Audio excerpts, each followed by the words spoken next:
Welcome to लॉसिफाइड guys.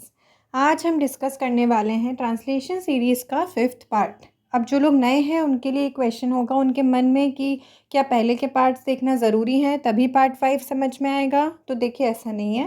पहले के parts में भी हमने कुछ वर्ड्स डिस्कस किए हैं, इस पार्ट में भी हम कुछ वर्ड्स डिस्कस करेंगे। बट हाँ, जो सबसे पहला पार्ट है वो ज़रूर देख लीजिएगा। उसमें हमने समझाया है, वर्ड्स डिस्कस नहीं किए हैं, लेकिन समझाया है कि लीगल ट्रांसलेशन आपको तैयार कैसे करना है। अब आपका MPCJ DJ सब में लीगल ट्रांसलेशन आता है। इस बार तो मज़े की बात यह है कि MPCJ में ट्रांसलेशन के मार्क्स बढ़ गए। पहले 30 मार्क्स का ट्रांसलेशन आता था मेंस में, अब 40 मार्क्स का ट्रांसलेशन आएगा। तो ट्रांसलेशन आपके लिए बहुत ज़रूरी है, इसलिए जल्दी से उठा लीजिए पेन और पेपर और शुरू करते हैं आज की सीरीज़।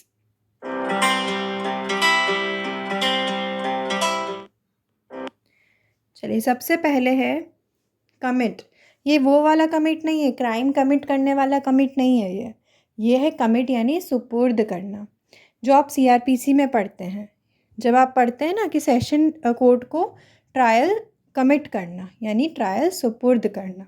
अब जल्दी से कमेंट सेक्शन में बताइए कि सेशन कोर्ट को जब आप ट्रायल कमिट करते हैं तो उसका सेक्शन कौन सा है क्रिमिनल प्रोसीजर कोड में। इसके बाद सीज़र का अर्थ क्या होता है? अभिग्रहण। सीज़र से आप सब लोग ही परिचित हैं।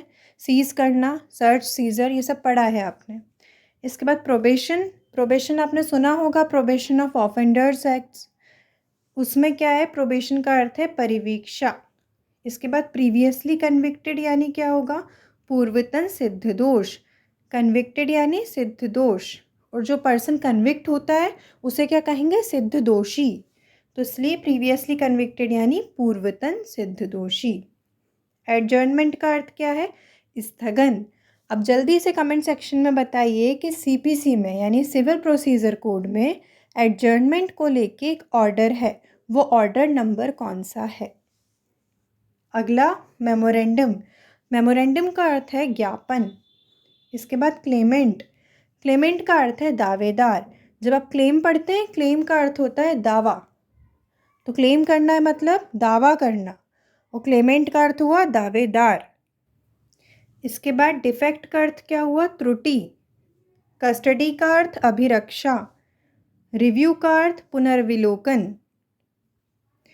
इसके बाद इंफॉर्मेशन का अर्थ क्या हुआ? इत्तला। इन्फॉर्म करना यानी इत्तला करना। सील्ड का अर्थ हुआ मुद्रित। जब हम पढ़ते हैं डॉक्यूमेंट सील करना यानी मुद्रित करना। सील का अर्थ मुद्रा, और if a document is sealed then it is मुद्रित। पिटीशन का अर्थ हुआ याचिका। अगर पिटीशन का अर्थ याचिका है यानी पिटिशनर का अर्थ क्या हुआ? याचिका कर्ता। अब चलिए, पिटीशन की बात हो रही है तो रिस्पोंडेंट का अर्थ क्या हुआ? प्रत्यर्थी। अब कॉन्ट्रैक्ट टू कॉन्ट्ररी, ये आपने बहुत बार कॉन्ट्रैक्ट एक्ट में पढ़ा होगा। इसका अर्थ क्या हुआ? कॉन्ट्रैक्ट टू कॉन्ट्ररी का अर्थ हुआ तत्प्रतिकूल संविदा। यहाँ पर आधा ता आएगा, जो दूसरा ता लिखा है वो आधा है, यहाँ पर करेक्ट कर लीजिएगा।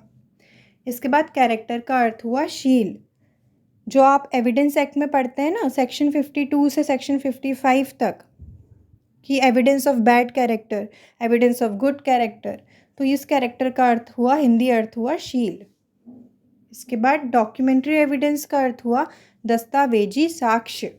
अब जब डॉक्यूमेंट्री की बात हो रही है तो ओरल एविडेंस की भी बात कर लेते हैं। ओरल एविडेंस का अर्थ हुआ मौखिक साक्ष्य। यहाँ साक्षी लिखा है, साक्षी नहीं, ये होगा साक्ष्य। जैसा ऊपर लिखा है ना दस्तावेजी साक्ष्य, वैसे ही यहाँ होगा मौखिक साक्ष्य।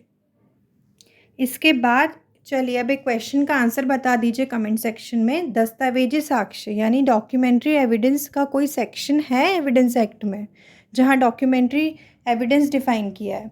अगर है तो वो मेंशन कीजिए, और कहीं ओरल एविडेंस डिफ़ाइन किया हो तो वो सेक्शन भी मेंशन कीजिए। इसके बाद इम्परफेक्ट टाइटल। इम्परफेक्ट टाइटल का अर्थ हुआ अपूर्ण हक। जो आप पढ़ते हैं ना प्रॉपर्टी में, परफेक्ट टाइटल, इम्परफेक्ट टाइटल, तो परफेक्ट टाइटल क्या हो गया? पूर्ण हक, और इम्परफेक्ट टाइटल अपूर्ण हक। एक्नॉलेजमेंट। एक्नॉलेजमेंट आपने पढ़ा होगा लिमिटेशन एक्ट में। लिमिटेशन एक्ट में एक सेक्शन है जहाँ पर दिया हुआ है कि एक्नॉलेजमेंट अगर कर लिया गया है तो उसके बाद एक फ्रेश पीरियड ऑफ लिमिटेशन शुरू होता है। किस सेक्शन में दिया है ये लिमिटेशन एक्ट के, ये भी कमेंट सेक्शन में बताइएगा। रेटिफिकेशन का अर्थ हुआ अनुसमर्थन। रेटिफिकेशन कॉन्ट्रैक्ट एक्ट में पढ़ा होगा। कहाँ पढ़ा है कॉन्ट्रैक्ट एक्ट में? चलिए ये मैं बता देती हूँ। सेक्शन 196 से सेक्शन 200 में आपको रेटिफिकेशन के रिगार्डिंग चीज़ें मिलेंगी कॉन्ट्रैक्ट एक्ट में। तो ये हो गया आज का आपका ट्रांसलेशन सीरीज़ का अगला पार्ट ख़त्म। इसके अलावा हमारे टेलीग्राम चैनल पे हम वर्ड ऑफ द डे एक सीरीज़ चला रहे हैं जिसमें हम डेली एक वर्ड का ट्रांसलेशन आपको बताते हैं। जैसे यहाँ पर 20 वर्ड्स एक साथ मिले हैं, वहाँ आपको डेली एक वर्ड मिलता है। तो इससे क्या होगा ना, आपकी डेली वोकेबलरी मेंटेन होगी। तो इसलिए हमारा टेलीग्राम चैनल ज्वाइन कीजिए। लिंक आपको कमेंट सेक्शन में भी मिल जाएगी और लिंक आपको डिस्क्रिप्शन बॉक्स में भी मिल जाएगी। साथ ही साथ फर्स्ट पार्ट ज़रूर देख लीजिएगा, बीच के पार्ट मिस भी हो गए आपके तो उसमें हमने बहुत अच्छे से समझाया है कि ट्रांसलेशन कैसे प्रिपेयर करना है।